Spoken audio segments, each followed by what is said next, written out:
Good afternoon. Why don't you tell us your name and how long you've been in Carlisle and what your relationship to the school district and the high school band has been? Well, my name is Lyn Barr, and I'm married to Clyde Barr. And as you probably already noticed in this information, he was the band director at the Carlisle High School. And we've lived here now about 56 years, so we feel like we belong here. This is our home. And we know many of the people in Carlisle. A lot of them were past band members, and we still stay in contact with many of them. I taught school for several years before our daughter was born here in Carlisle, and then I stopped teaching and raised two kids, partly, till we got to the high school band, and then they sort of took off on their own. But yeah. Well, you were by Clyde's side his entire tenure as the band director. Tell us what it was like and what you did to help Clyde and the band program during your years. Okay, well, I left him take care of the music part and the marching part, and I helped with the band boosters. We started the band boosters the year that we came to Carlisle, and we did a lot of fundraising for the band, and a lot of improvements were added, and new uniforms, and I was a part of all those projects somewhere along the line. I worked at the concession stands at the football games, and we started the concession stands at the car show, and I worked there for many years in the fall when the Carlisle car show was here.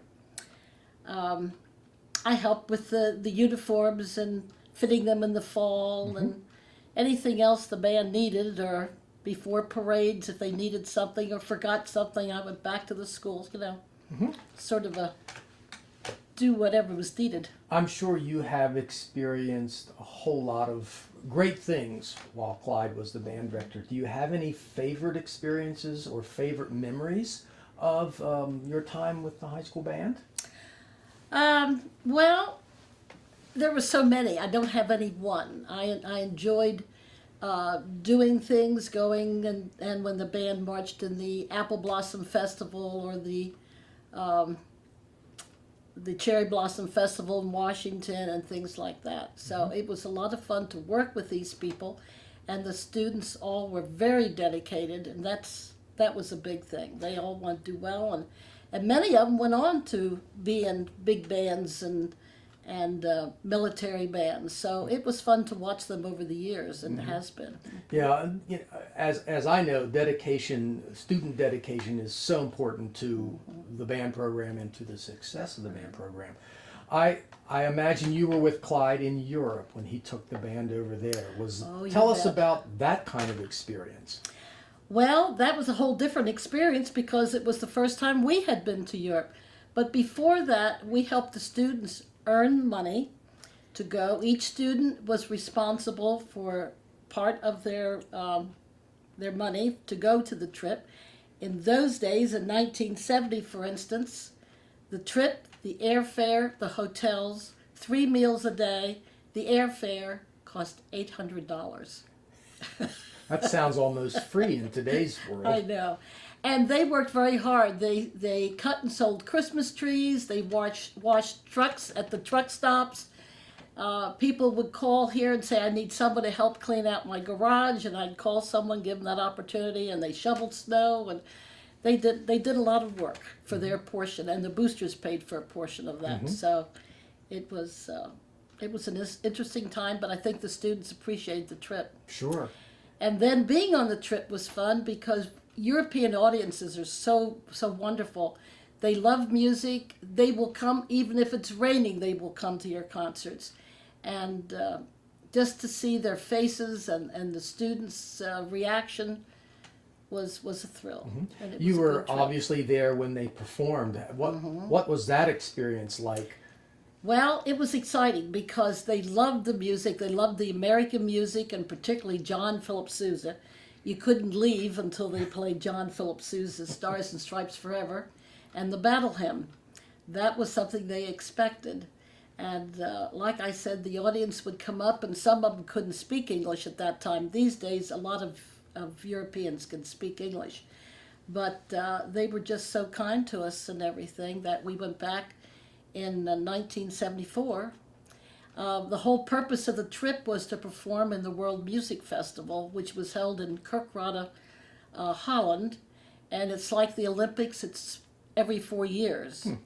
And the very first time we were there, the field show, all three of them won gold medals, but the field show came in with the highest score ever, and to this day, it's never been topped. Wow. So we have a little That's something special. Absolutely, it's very impressive. Yeah. So, Clyde retired, and you retired as well as For the band. assistant to the band, so to Right, speak. right. How did you remain connected to the high school band after Clyde left as director? Well, we started a company. One was the North American Music Festivals, and we arranged for bands to be to perform and to be adjudicated at several of the areas which we had set up the music festival. Toronto, I guess Florida was one, Hershey Park, and a lot of the main parks, Chicago. And the bands would come, they'd be adjudicated, but they'd also have fun for a day in the park too. Mm-hmm.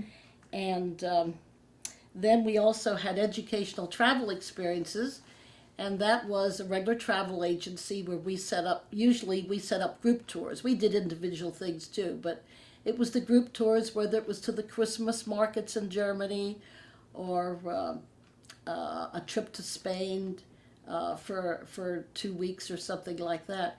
And then the other one was our Sound of America, which Clyde's invention, and it was comprised of students from all over the United States, band and choir, who auditioned, and they had to have 3 forms filled out.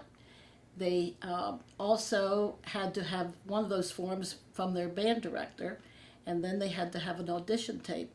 And from that, they were selected.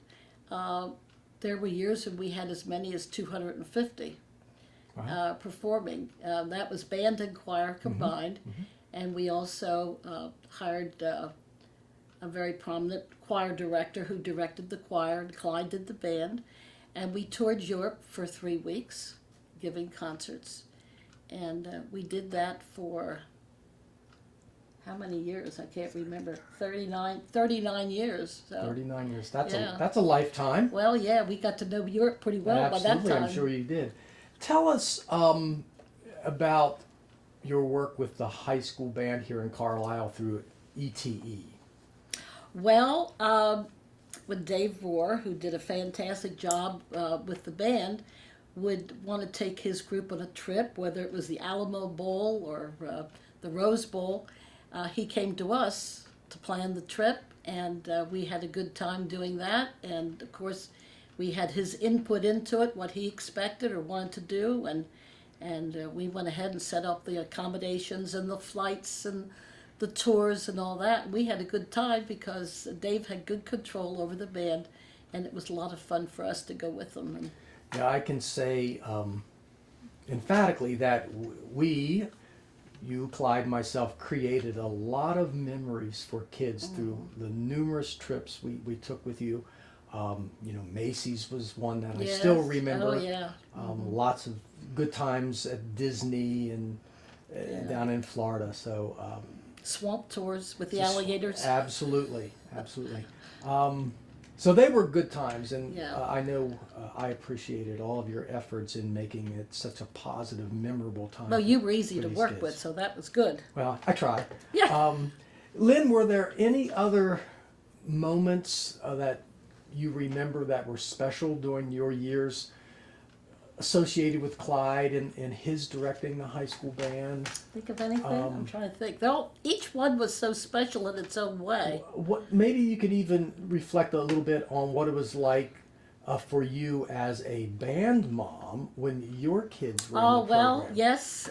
We might not have been, Clyde may not have been the director at the high school, but we had 2 students who went through with Dave Rohr, and So it was fun going through it from a different viewpoint, and having a good time with them. And they both went on and continued music, not as a major, but in the bands at Terry at University of Delaware and Scott at Arizona State University, and their football games. We got to see them perform and everything. So it was good for that reason. Right. They were great kids. I will always remember them, and they really Oh, they have contributed good a memories lot. too. Some maybe you don't know about. Well, that's probably a good thing for directors, not to know everything in some way. Anything else you want to share with us about your memories of the band or taking Carlisle High School on various trips or whatever? I know when we went to the Tournament of Roses parade, we took a whole bunch of people Yes, from we did. Carlisle. We had a total, we flew out there, but we had a total of 12 buses. 6 were for the band, and 6 were other parents and other people in Carlisle who wanted to go see the Rose Parade, because we did things like viewing the floats as they were being made. We did the Crystal Cathedral Christmas program and medieval times, and so we had a lot planned in there, both for the students and for the adults. And so that was a challenge, coordinating all the different flights, because you can't put them all in one flight. And Yeah, if my memory serves me correctly, I think they're total with the band probably around 500 people. It was an enormous group. It was. An and exciting we were all in time. the same hotel. Yeah. Yeah. Well, Lyn, thank you very much for sharing your memories with us. I think Well, it's important that It was fun. we hear your perspective. We've talked with Clyde, and it's always nice to hear your perspective. Well, and things it's been fun.